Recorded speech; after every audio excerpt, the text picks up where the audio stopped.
اہم خبر یہ ہے کہ حماس کی جانب سے غزہ کو ایک عبوری فلسطینی انتظامیہ کے سپرد کرنے کی آمادگی کے اعلان کو پاکستان سمیت 8 مسلم ممالک نے خوش آئندہ قرار دیا ہے۔ ان 8 مسلم ممالک نے اردن کی ہاشمی سلطنت، متحدہ عرب امارات، انڈونیشیا، ترکی، سعودی عرب، قطر، مصر اور پاکستان شامل ہیں۔ ان ممالک کے وزیر خارجہ نے آج ایک مشترکہ بیان میں حماس کے مثبت اقدامات کا خیر مقدم کیا۔ بیان میں کہا گیا کہ اس تجویز میں سب یرغمالیوں کی رہائی اور اس منصوبے کے نفاذ کے طریقہ کار پر فوری مذاکرات شروع کرنے کی بات شامل ہے۔ وزیر خارجہ نے صدر ٹرمپ کی اپیل کا بھی خیر مقدم کیا، جس میں انہوں نے اسرائیل سے فوراً بمباری روکنے اور قیدیوں کے تبادلے کے معاہدے پر عمل شروع کرنے کو کہا تھا۔ بیان میں مزید کہا گیا کہ یہ حالیہ پیش رفت ایک جامع اور دیرپا جنگ بندی کے لیے حقیقی موقع فراہم کرتی ہے اور اس سے غزہ کے عوام کے سامنے موجود بڑے انسانی بحران کو کم کیا جا سکتا ہے۔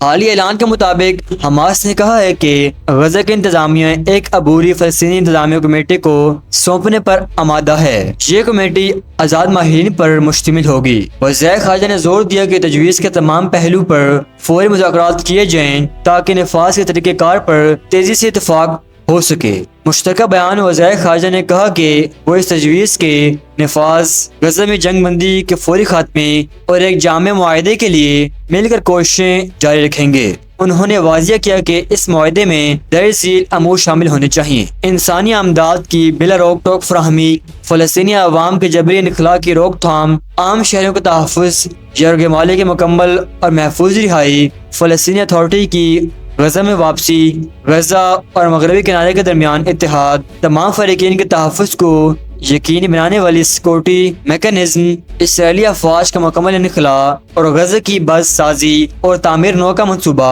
تاکہ دو ریاستی حل کی بنیاد پر منصفانہ اور پائیدار امن ممکن ہو سکے۔ وزیر خارجہ نے اس امر پر بھی زور دیا کہ تمام فریق فوری مذاکرات کا آغاز کریں تاکہ ان نکات کو جلد از جلد نافذ کیا جا سکے اور غزہ کے عوام کو ریلیف فراہم کیا جا سکے۔ ناظرین، یہ ایک وفاقی اور بین الاقوامی سطح پر بڑی پیش رفت دکھائی دیتی ہے۔ اب دیکھنا یہ ہے کہ کیا فوری مذاکرات اور عمل سے یہ الفاظ حقیقت میں امن اور بحالی میں بدلیں گے